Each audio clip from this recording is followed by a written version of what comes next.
अस्सलाम वालेकुम, welcome back to another vlog. तो कैसे हैं आप सब? होप करती हूँ कि आप लोग बिल्कुल ठीक ठाक से होंगे, मज़े में होंगे। तो चलें आज के इस व्लॉग को करते हैं स्टार्ट। तो जी थंबनेल और टाइटल देख के आपको अंदाज़ हो ही क्या होगा कि आज का व्लॉग किस चीज़ से रिलेटेड है। तो जी यहाँ पर मैं कर रही थी दावत की प्रिपरेशन। तो आज की ये जो दावत है वो आबान के 2-3 फ्रेंड आ रहे थे घर पे, जो कि अरबिक थे। और तो इस वजह से मुझे ये पूरा का पूरा खाना और अफ्तार बिल्कुल इंडियन स्टाइल में बनाना पड़ा। उनकी ख़ास फरमाइश थी कि हम लोगों को इंडियन अफ्तार करना है। तो ये सारी चीज़ें आज आपको पिज़्ज़ा, बर्गर, फ्रेंच फ्राइज ये सब कुछ देखने को नहीं मिलेगा। बेसिक जो हमारा कल्चर है उससे रिलेटेड आज का अफ्तार है। और दूसरी ये बात कि आप घर की नॉर्मल बेसिक चीज़ों से एक अच्छी दावत किस तरह होस्ट कर सकते हैं। तो जी यहाँ पर मैंने जो भी चीज़ें थी सब फुला दी थी और आगे आपके साथ व्लॉग को कंटिन्यू करती हूँ। तो यहाँ पर मैं बना रही थी चना, जो कि हमारे रमज़ान में, पूरे माह रमज़ान में 300 दिन हमारे इंडिया में खाया जाता है।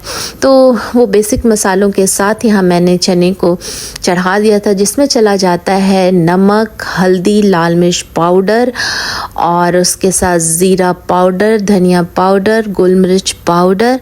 तो ये सारा कुछ 1-1 टेबल स्पून डालें और 2 क्यूब्स मैंने यहाँ जिंजर गार्लिक की डाल दी थी और थोड़ा सा ऑयल डाल दिया कुकर को लगा करके, और उसको बस गैस पर चढ़ा दिया था पकने के लिए। और जब ये पक के बन के उतर जाएगा तो यहाँ पर फिर इसे हम भूनेंगे। यहाँ पर दूसरी रेसिपी की मैं तैयारी कर रही थी, जो सबसे मोस्ट फेवरेट है, यानी कि आलू चाप। इससे पहले भी आलू चाप की रेसिपी मैं आपको दे चुकी हूँ।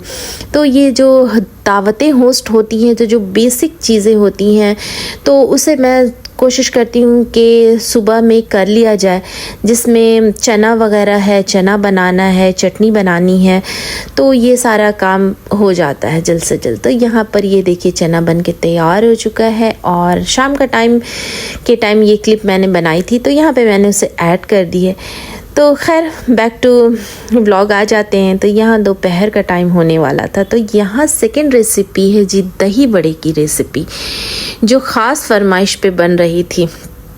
तो यहाँ पर मैंने उड़द की दाल लास्ट नाइट फुला दी थी अच्छे से। 5-6 घंटे फुलने के बाद इसे मैंने ग्राइंड कर लिया था, और ग्राइंड करने के बाद फिर इसमें चला जाता है जी स्टेप बाय स्टेप सारा कुछ मैं आपसे यहाँ पे शेयर करूँगी। तो इसमें जाता है 1 क्यूब जिंजर गार्लिक का, सॉल्ट टू टेस्ट, आप अपने जायके के हिसाब से डालें।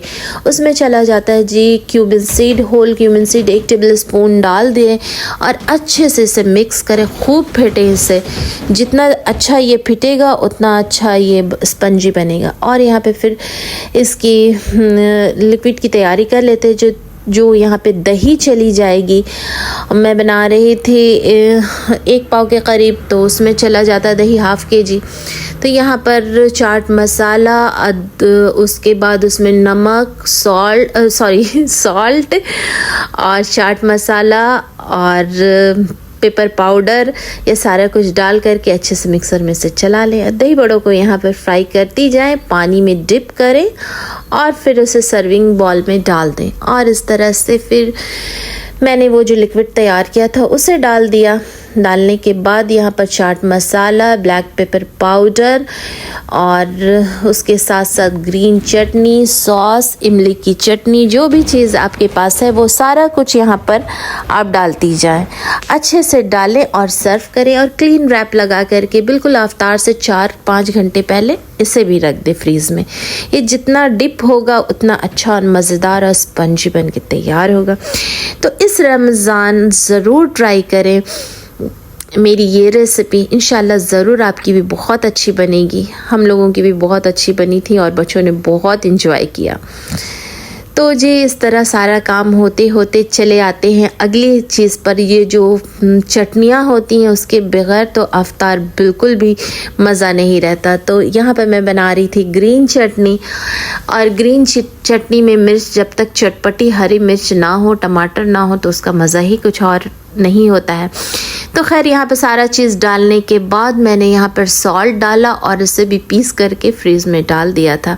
शाम की इस तैयारी इस तरह हल्की हल्की करती जाए, छोटी छोटी ये जो सारी तैयारियाँ रहती हैं इससे कर लेने से इंसान बिल्कुल स्ट्रेस फ्री हो जाता है दावत में, और स्टेप बाय स्टेप सारा काम भी मुकम्मल होता जाता है।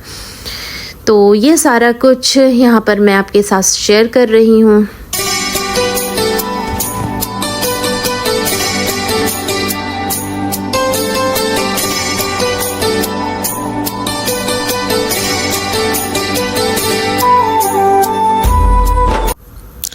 तो जी नेक्स्ट स्टेप आ जाता है बिरयानी की तरफ। तो मेन कोर्स में मैंने सिर्फ़ और सिर्फ बिरयानी बनाई थी।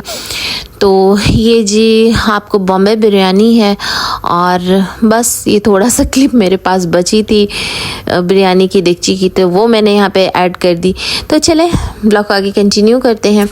तो यहाँ पर जी चला जाता है अच्छे क्वांटिटी में ऑयल डालें, यानी कि 1 से 1.5 कप ऑयल डालें। और यहाँ पे मैंने बॉम्बे का बिरयानी मसाला ले लिया था। अच्छे से बिरयानी को यानी प्याज को फ्राई करें, गोल्डन ब्राउन करें, उसमें चिकन ऐड करें, 2 से 3 अदद क्यूब्स जिंजर गार्लिक के डालें, और पूरा 1 पैकेट जो है शान का बिरयानी मसाला या मेहरान का या नेशनल का जो भी आपको पसंद है वो यहाँ पे ऐड कर दें। फिर यहाँ पे बेसिक मसाले जो थोड़े बहुत थे मेरे पास, जैसे लाल मिर्च, हल्दी और खड़ा गरम मसाला जो था वो यहाँ पर मैंने ऐड कर दिया। साथ साथ पानी में चावलों को सोक कर दें, 30 मिनट कम से कम तो सोक करना बनता है। तो इससे चावल बहुत अच्छे और खिले खिले बन करके तैयार होते हैं और बिल्कुल चिपकते नहीं हैं। तो यहाँ पर बस इस नॉर्मल चावल जैसे बनते हैं बिरयानी के, यहाँ पर मैंने उसी तरह बनाया और उसे ड्रेन कर लिया। फिर यहाँ पे बिरयानी की लेयरिंग करती जाए स्टेप बाय स्टेप। चिकन और चावल इस तरह से जैसे नॉर्मल बिरयानी की लेयरिंग होती है, ऊपर से फिर आप थोड़ा सा घी या ऑयल स्प्रेड कर दें, और गरम मसाला, खाने का रंग, सारा कुछ डालने के बाद इसे 30 मिनट दम पर ज़रूर डालें। इंशाल्लाह बहुत अच्छी बिरयानी बन के तैयार हुई थी, और आपकी भी ज़रूर अच्छी से अच्छी बिरयानी बन के तैयार होगी। तो इस तरह अब आ जाती है जिस शरबत की बारी, और ये तो यहाँ पे बन रहा था टैंक। तो टैंक बना करके फ्रीज़ में डाल दिया गया था। नेक्स्ट स्टेप आ जाता है आलू चाप। तो आलू चाप की रेसिपी यहाँ पे देती चलती हूँ। इससे पहले भी मेरे चैनल पर आलू चाप की रेसिपी डली हुई थी, तो यहाँ पे थोड़ा सा डिफरेंट स्टाइल में बनाती हूँ। तो यहाँ पर चला जाता है अजवाइन, उसके साथ साथ गोल मिर्च पाउडर, चाट मसाला पाउडर। तो ये सारा कुछ इसमें डाल दें अच्छे से। गरम मसाला पाउडर जिसमें, और फिर धनिया पाउडर भी, धनिया और ज़ीरा का पाउडर जो बना करके रखा जाता है। उसके बाद इसमें से ग्रीन चिली और कोरिएंडर लीफ, और उसके साथ साथ अदरक। और इसमें ये सबसे अच्छी चीज़ होती है जो अचार का बचा हुआ तेल होता है, इससे बहुत मज़ेदार ये आलू चाप बनता है। तो ये सारा कुछ मिक्स करें और बस फिर आलू चाप बना करके तैयार करें। और इसके साथ साथ यहाँ पे मैंने अंडे भी बॉईल कर लिए थे, जो कि आगे मैं आपको दिखाऊंगी। मैंने अंडा चॉप भी बनाया था। तो बस अंडों को बेसन में डिप करें और फ्राई करती जाएं। ज़्यादा कुछ इसमें ताम झाम है नहीं। तो ये सारा रोज़मर्रे के ये सारे काम है रमज़ान के। तो नेक्स्ट स्टेप आ जाता है जी आलू चाप का। तो यहाँ पर इसे फ्राई करती जाएं। ये देखिए अंडा चॉप और आलू चाप साथ साथ में मैं फ्राई कर रही थी यहाँ पर, और इसे डिश आउट भी कर रही थी। तो ये सारा कुछ यहाँ पर है।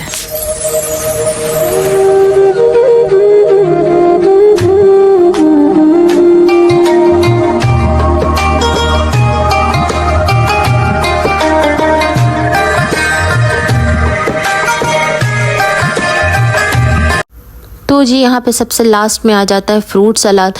तो फ्रूट सैलड यहाँ पे मैं बना रही थी। यहाँ पे जो भी फ्रूट्स आपको पसंद है वो यहाँ पर आप इसमें ऐड कर सकते हैं। मेरे पास जो भी था मैंने यहाँ पर अच्छे से उसे कट कर लिया। फिर यहाँ पर मैंने डाल दिया पेपर पाउडर, और उसके साथ साथ चाट मसाला, थोड़ी सी शुगर, और थोड़ा सा यहाँ पर सॉल्ट भी मैंने डाला था। उसके साथ साथ ये टैंक मैंने डाला था। जो फ्लेवर आपको पसंद है टैंक का वहाँ वो डाल दें। थोड़ा सा लेमन, हाफ लेमन डाल दें, और डालने के बाद इसे अच्छे से मिक्स करें और फ्रीज़ में रख दें। बस ये चीनी मेल्ट होगी तो एक अच्छा सा टेस्ट आ जाएगा इसके टैंग के साथ साथ में। तो बस ये इसकी शक्ल कुछ इस तरह की दिख रही है।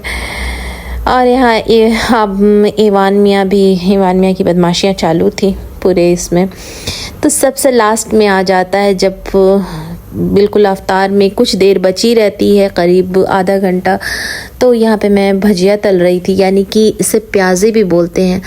तो यहाँ पर इसमें मैंने तैयार कर लिया था बेसन में नमक और हल्दी और लाल मिर्च डाल के इसे अच्छे से इसका बैटर तैयार कर लिया था। बैटर जब तैयार हो जाए तो इसमें खूब सारी प्याज डालें, उसको अच्छे से ये करें और फिर इसे फ्राई करती जाएं। तो ये प्याज़ी बहुत अच्छी लगती है, मेरे घर में सबको बहुत ज़्यादा पसंद है ये प्याज़ी, चटनी के साथ, धनिया की चटनी, इमली की चटनी, इस सब के साथ। तो ये इसका टेक्सचर कुछ इस तरह का दिखता है।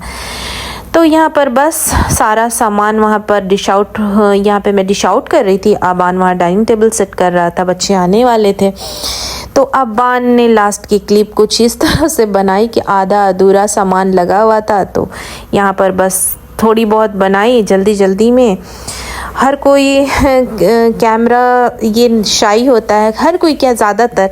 तो यहाँ पर मैंने तो क्लिप नहीं बनाई, ये आबान ने बनाई, तो आधे अफ्तार की बनी हुई थी।